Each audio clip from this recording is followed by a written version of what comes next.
Hey, this is a video for 5.11, Ecological Footprints. So go ahead and check out the overview and set up your guided notes. So an ecological footprint is simply a measure of all of the resources that we have consumed, and it's expressed in land area. So they can range from, for example, food. And an ecological footprint, plant food, is going to have a lower footprint than animal food. And if you eat locally and seasonally, like you eat fruits when they're in season, this will also contribute to a lower ecological footprint. If you grow your own food, you will contribute to a smaller footprint.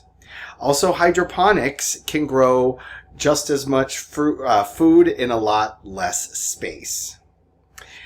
Sustainable fisheries will also contribute to a smaller footprint.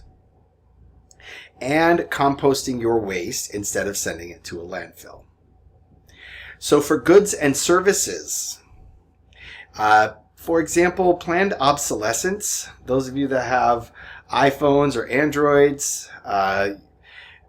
this happened a few years ago, but they slow down phones, they slow down computers, they release new apps that you cannot run on an older device, so it kind of forces you to buy a new one. So planned obsolescence actually helps to make our ecological footprint larger. That's not a good thing. Single-use plastics are horrible for the environment. They contribute to plastic pollution. They also consume natural resources, and they fill up our landfills, and plastics have invaded basically every single ecosystem, every single habitat of the biosphere. Conserving water would be a great way to reduce your ecological footprint as well. And this is conserving water for, buying goods that require less water use. Also, if you buy local products and used products, that is going to reduce your ecological footprint. And using renewable energy sources like wind and solar and hydroelectric. Carbon emissions, ways to reduce your ecological footprint. By far, eat less meat. Have a plant-based diet. We've discussed this throughout this unit. Eating less meat is going to be the single best thing that you can do to reduce your ecological footprint.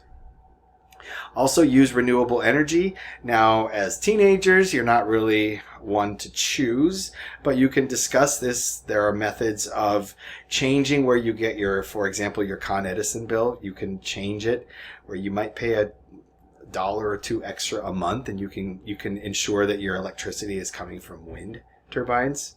That's one way of doing it. You can talk to your parents about that. Driving less.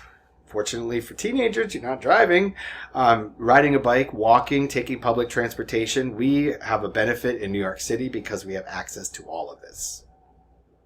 For housing, Energy Star appliances. Energy Star is a system that basically is put on appliances like air conditioners and refrigerators, saying that they are energy efficient. Turning off lights when you're not in the room. When you turn off the lights, just because you're stepping out of the room and you're coming back in 20 minutes, you can turn off the light. It will cut down the electricity, and most of our electricity comes from burning coal, so you're going to be saving a whole bunch of carbon dioxide in the atmosphere and also a lot of particulate matter as well. Conserving water is a great way to do this in the home. We've already discussed that a lot of our water goes for agriculture. So again, eating less red meat will also help you to conserve water at home. Another thing is recycling gray water. Gray water is basically the water that's not brown. Not this water. But gray water is like the wastewater from laundry, the wastewater from your dishwasher, from your kitchen sink.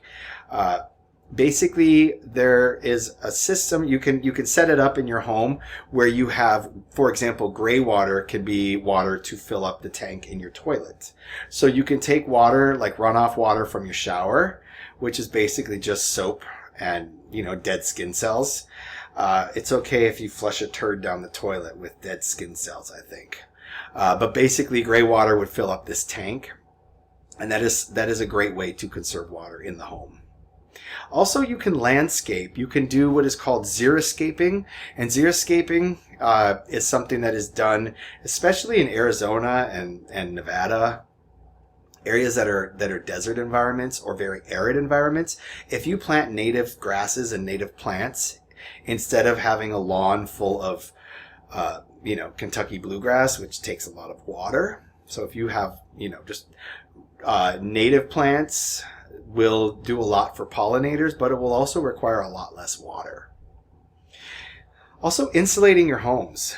The windows we have, especially if you live in, older apartment buildings, these windows have not, they're not very energy efficient. You can get some window sealants, some silicone that you can put in there in the seams, but you can also put a plastic film that you basically use like a blow dryer, and you heat it and it stretches, and it's like putting saran wrap on your windows in the winter. So I just gave you a bunch of examples. What I would like you to do is respond to this check for understanding. We're going to be doing a lot of work in class on ecological footprints, but in the meantime, I would like you to describe the connection between relative wealth and your ecological footprint.